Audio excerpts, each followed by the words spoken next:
Hi Pinter folk, welcome back to this evening's episode on the channel where we will be reviewing thank goodness my app told me, I don't know why it's now started to give me notifications, but it has. So beer of the month, which is Winter Sun, we're going to have a taste of that, and Estelle and I are going to have to see if it has bursts of pineapple and passion fruit with a smidge of mango. Remember that, honey? Oh yes, I always like the mango ones. You think yes. And natural fruit flavourings add an exotic flourish to this IPA. India Pale Ale to you, honey. So, yeah, we'll tap that. So we're just finishing off our whole 9 yards, which has actually got better with time. The cider, it's quite nice, honey. I wouldn't drink lots No, of it's it, just quite sweet. Yeah. Yeah, but it's nice. It would be nice on a summer's day or hot, refreshing. Yes, that would be nice. Refreshing, yeah. It would be nice on a summer's day. So, I'm going to try that first and then we'll discuss the rest of what is over here. So, I like to use nice wide glasses so we can try and get a sense of smell. So, straight to pour. It's a nice colour. So we did this on long times, as if you've watched the other video. It's definitely, as Liam would say, it's carbonated, but to you and me, it's fizzy. So. Ooh. Oh, it's a strange colour. Looks nice, doesn't it? Yeah, it's quite amber. dark. I was quite thinking sort it of, would be. that's nearly Newcastle brown dark, isn't it? Yeah, I was expecting it to be kind of like. A bit paler? Yeah, with like cloud, what do you call it, cloud 9 or something? I don't know what I had a lighter thing in my head, but yeah. Yeah. Winter Sun. And there's the ISpindle in the background there. Winter Sun's quite dark, yes, we'll talk about ISpindle. We're going to talk about that in a minute. Talk about that in a minute. So, that's what it is. Once we sample this. So yeah, it's pouring okay for pint or two stuff. Now, we will... Let's hope it tastes. What we'll do is, like guys, I cheated a little bit. We sort of did a version of Pinter 1 tapping on it 2 nights ago. I turned it down to just beyond 1. I didn't let all the gas out like you would on a Pinter 1 tapping, but I let some of the gas out just to give it a chance, because when I poured it initially, I did a tiny tap and it was incredibly fizzy, as you can still see. I mean, there's loads of gas in that. So I let some gas out, not all, so there's no oxygen got in to ruin the beer. So I think that might be an idea if you've got a particularly gassy brew. When you tap it, if you tap it, let a bit of gas out, you'll know yourself if it's like mad fizzy. And then that'll give it a time.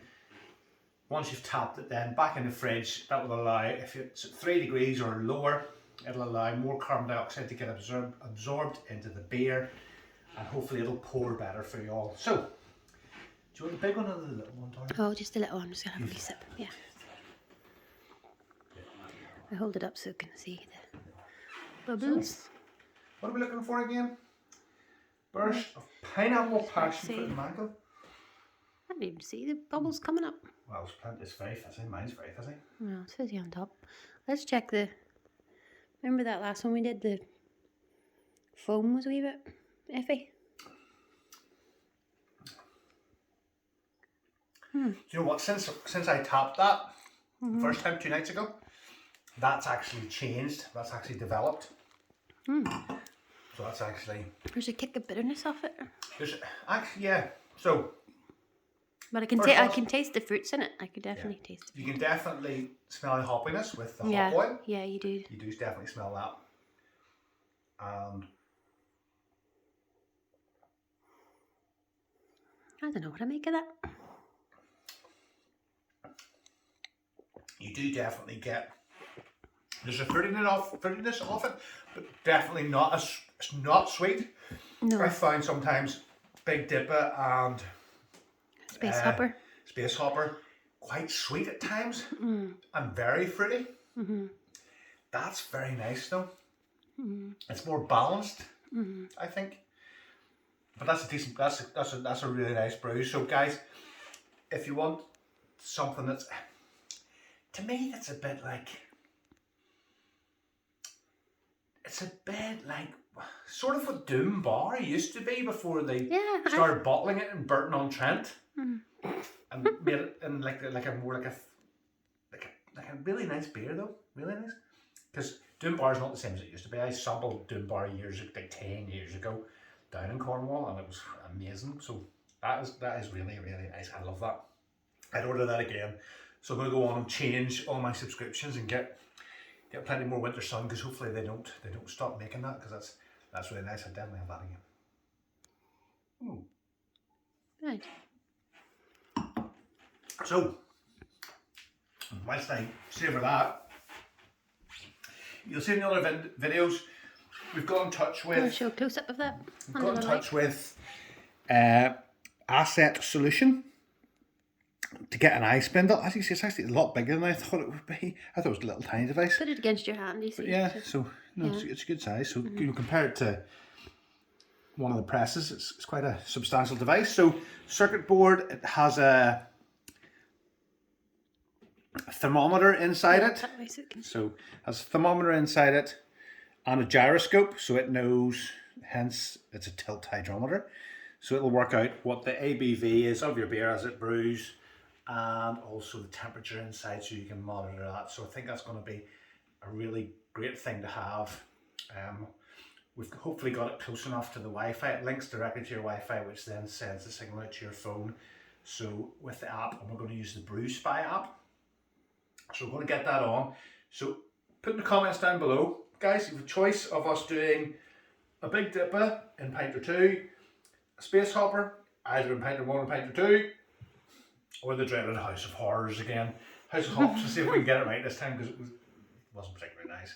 But this might help us to identify what maybe went wrong with House of Hops the first time.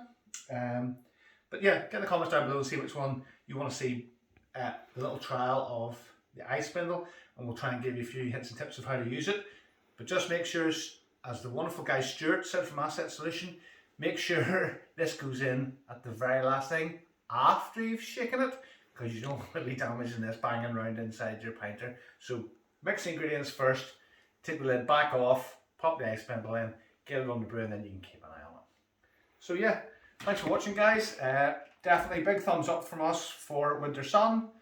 We're going to enjoy that, and then we'll get a brew on the next couple of days once we get the dock free from our next brew that's on. I'll maybe show at the end of getting it ready, you putting the ISpindle in. Yes, we'll do that. We'll do a video on that, put it in. So thanks so much for watching, guys, and we'll see you in the next video.